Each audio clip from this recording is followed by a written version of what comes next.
Jean-Baptiste Demoulin, bonjour. Vous êtes coordinateur de l'enseignement sur le campus de Woluwe de l'UC Louvain. Alors, pour les étudiants, eh bien, c'est bientôt la période du blocus, qui est toujours un petit peu stressante pour tout le monde. Et puis, bah, forcément, avec la crise sanitaire, il a aussi fallu se réinventer un petit peu. Et votre faculté a mis quand même beaucoup d'éléments nouveaux sur la table, notamment une bibliothèque virtuelle. Est-ce que vous pouvez nous expliquer en quoi ça consiste? Oui, bonjour. Tout à fait. Donc, c'est assez étonnant, mais ça semble bien marcher. Donc, il s'agit en fait d'avoir euh, une, réunion en ligne, une réunion par visioconférence, mais une réunion où on ne dit rien. Donc, c'est une réunion silencieuse où toute une série d'étudiants se regroupent avec malgré tout quelques petits moments bien fléchés où ils auront le droit d'interagir, de se soutenir l'un l'autre, de s'encourager, éventuellement de répondre à leurs questions. Mais l'essentiel de ce temps, pendant la journée, est silencieux.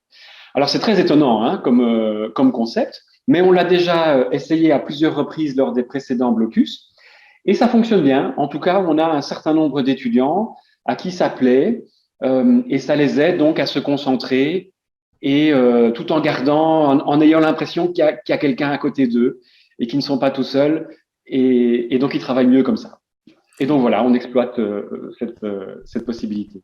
Et donc, ça veut dire aussi que, par exemple, de voir un autre étudiant, même si c'est à travers un écran, travailler, on est moins tenté d'aller sur son téléphone pour jouer ou pour regarder les réseaux sociaux, c'est ça? Probablement, voilà, probablement. Et d'ailleurs, en C'est parallèle, on a maintenu de façon classique hein, des salles d'études pendant la période de Noël. Donc, ils ont aussi la possibilité d'aller dans une vraie bibliothèque. Nous avons également maintenu des classes. Mais je pense que c'est exactement le même principe. Soit on vient sur le campus et on reste dans une salle silencieuse et on peut sortir de temps en temps pour avoir quelques conseils, ou bien on fait ça en ligne. C'est vraiment la même chose.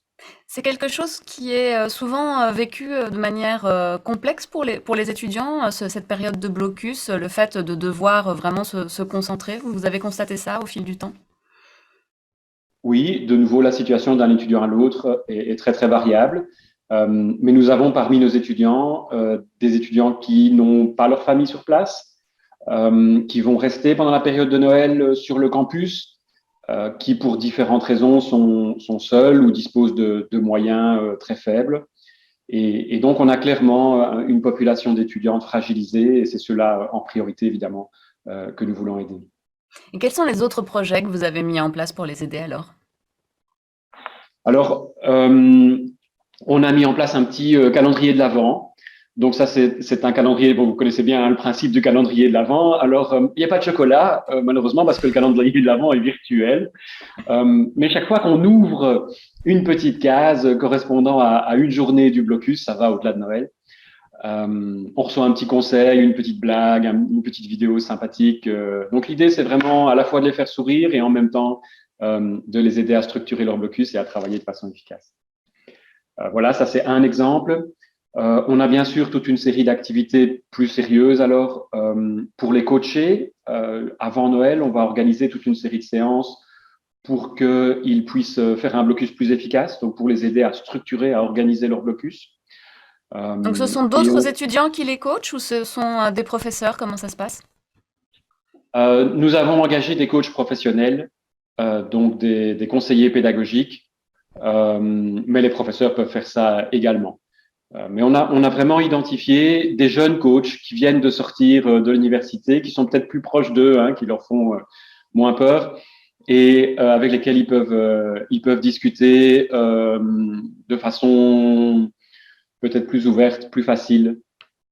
C'est l'objectif en tout cas. Et je pense que ça marche assez bien pour un certain nombre d'entre eux. Et est-ce que vous avez l'impression que la manière dont est abordé aujourd'hui le blocus a changé par rapport à la crise sanitaire et aux cours virtuels que les étudiants ont eus ces derniers mois? Oui.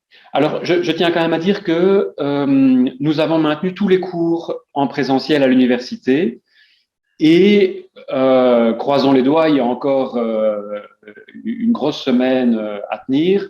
jusqu'à présent, nous avons réussi à maintenir tous les cours en place. Donc, il y a eu très peu de cours annulés. Et les étudiants ont eu la possibilité de venir dans les auditoires suivre les cours, ce qui, je pense, a été très apprécié par tout le monde. Néanmoins, on sait bien évidemment qu'un certain nombre d'entre eux se sont retrouvés en quarantaine, certains sont tombés malades, et donc ceci a évidemment eu un impact, sans compter évidemment tous les problèmes à la maison, également liés aux quarantaines, éventuellement à certaines difficultés sociales, de parents qui ont perdu leurs emplois ou d'étudiants qui sont seuls, isolés. Donc, clairement, on vit les conséquences de la crise qui sont encore bien présentes. Ceci dit, ce quadrimestre-ci, ces derniers mois, se sont mieux passés que l'année précédente, ça c'est clair.